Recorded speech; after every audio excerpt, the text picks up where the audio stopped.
What's up, everybody? This is Jason coming back at you with another video. Now, MMA, right? UFC 257 is this weekend. We got Conor McGregor and Dustin Poirer fighting part two. They fought back in 2014 or 13, I believe. Conor won by first round knockout. Since then, both guys have gone on to do great things in the featherweight and lightweight division, mostly lightweight. Conor did have some fights at welterweight also, most recently against Donald Cerrone. And Dustin has won the interim lightweight championship. So a lot of experience, a lot of different things happened since then, and I expect this fight to be a brand new start for both guys. So I've been watching a lot of their past fights since that point, and you know what I see from Dustin is that he's definitely become more well-rounded, a lot better striker, and he's taken a different approach. He hasn't kind of gone out there and just wung it, wing the fight, for so to speak. It's been a more of a strategic fight, but still with a little bit of brawling in there a little bit. He had a tough fight with Dan Hooker, and looking at the fight, I think he showed some grit, he showed some toughness, durability, and I think that is going to carry him through in this fight. I think we're going to see a much more durable fighter than we did the first time that they fought each other. My only thing I'd be worried about is, would he be getting hit too much, right? Because for my liking as a coach, right, and as an enthusiast, right, is that I feel like he was getting hit a little bit too much in that fight. Now, that probably had a lot to do with Dan Hooker's style, who was, kind of sort of similar striker. He's a really big guy for the weight class, a lot of reach. So to overcome that, you're gonna have to get inside, right? And Dustin kind of sort of did that to a degree, but it wasn't easy, right? There were moments where either one of them could have got knocked out. So my fear is, if there is any similar moment in a fight like that with Conor, I don't think that it's gonna last long, right? I think that Dustin could get knocked out fighting in that way. So I would definitely encourage, a strategy, a much more strategic fight, from his point of view. Now, from Connor's point of view, from his point, from the original fight to up today, Conor has had some conditioning issues. Now, a lot of those were coming at fights where he came out of the 145 or came up to 170 at times, right? For either his initial run at lightweight after he left the featherweight division, or he took a few fights in between going up in weight. So you don't know. We know that when you change weights like that, there's an adjustment period that has to happen, right? When you're carrying extra weight, are you carrying cleaner weight, or are you carrying weight that's not functional for you? And have you, because you're in a new weight, did you go through the necessary steps to condition yourself to carry the new weight that you're going to be fighting at, right? Sometimes, because you don't have to cut as much weight, maybe you are eating more than you should, and you are having a lot more fun because you have the room that you didn't have before, right? That could happen. So something to keep in mind. But even within that, I think he's never been the kind of fighter to kind of run a marathon, so to speak. Right? He's a sprinter in a way, right?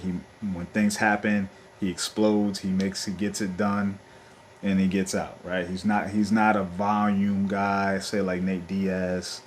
He's not that type of fighter. So the question is going to be, is he going to have that kind of stamina for this kind of fight? Because Dustin is that kind of fighter. He has durability. He has the marathon potential, right? He's going to drag you into, that fifth round. And, it'd be interesting to see the ups and downs in the fight between the two of them and how things play out. You know, will Dustin be vulnerable to punches? Will he get out the way enough? Will he be slicker? Will he not try to get counterpunched by Conor? Will Conor be able to withstand, the deep waters of a 5 round fight? Will he try to end it earlier? Will he have to deal with grappling, that Dustin has? Dustin's a black belt in jiu-jitsu.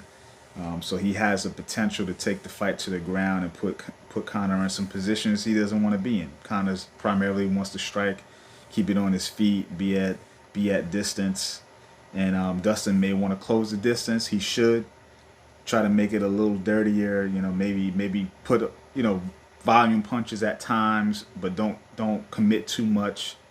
And reset and repeat, right? So I really, at this point, I don't really know where to go with the fight. But I'm gonna have, if I had to choose today, today is Thursday. It's Thursday night at the time of me recording this. Sorry about that. uh, I would have to say Conor is the guy I'm gonna go with. I think he just has a good, uncanny ability to counterpunch. I think if Dustin comes off his game a little bit and he shows that he's still a vulnerable target, able to get hit the way he did in that Hooker fight, then I think that could spell the end for him. And I don't think that he's not going to win the fighting that way. So, that's kind of where I'm leaning towards at this moment. Now, another important fight that's happening on the same card as the co-main is Hooker and Dan Hooker and Michael Chandler. Now, to me, this definitely seems like kind of a title eliminator type fight. Dan Hooker has fought Dustin Poirer in a really, really close, tough fight, right? And then Michael Chandler is new to the UFC from Bellator, well-respected champion in Bellator, and hasn't had his breakout fight yet with the UFC. He was a alternate when Khabib fought in his last fight against Justin Gaethje. So he was there, but he didn't get to do anything obviously as an alternate. So he's gone through the process of cutting the weight and being ready, but he didn't get to perform. So this will be his first performance, and so to me, this definitely is a title eliminator. Former champ in in another organization with Michael Chandler, and then Dan Hooker is someone who fought a very tough, close fight against Dustin in his last fight. And so if Dustin happens to win the fight, and he somehow, oh, I'm sorry, if Conor wins the fight, and Dustin doesn't have a great performance, and Hooker happens to win, then there's a potential for him to be the next fight, barring any other issues with say Khabib coming back, or some other person getting the actual title shot. So to me, this is definitely like a title eliminator. That's how I look at it. It's the round robin right here, right in front of us. Arguably, Dustin and Conor could be fighting for the title. They could, because there's a vacancy basically with Khabib retiring. But he's still kind of in the news talking about coming back or not. He's not interested, and Dana wants him to fight again. Is not sure. Doesn't believe his retirement. So there's a lot going on. But to me, I look at this as a title. It's a round robin title eliminator type situation, right? Because it has to be. There's no other way to look at it. So I've watched a lot of Chandler and Bellator. Good champion, well-rounded, good wrestling. Hooker, really tall striker. Obviously I just talked about him against Dustin in their last fight.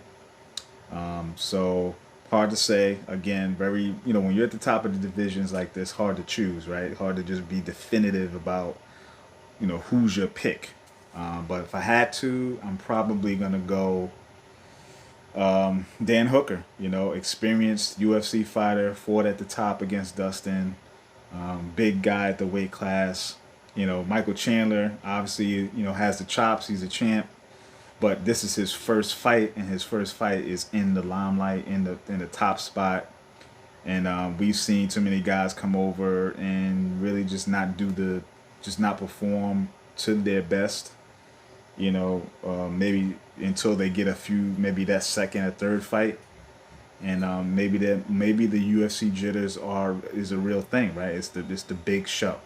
So I'm probably going with Hooker based on his UFC experience, but you never know, right? That's just kind of my pick right now. So lots more many more fights on the card. Roundtree's fighting, Joanne Calderwood. So a lot of other fights on the card. So it's gonna be a good one. But I'm gonna end it here. Let me know what you guys think. I'm down to discuss it. Please like, please subscribe, and I hope to hear from you guys. All right, peace.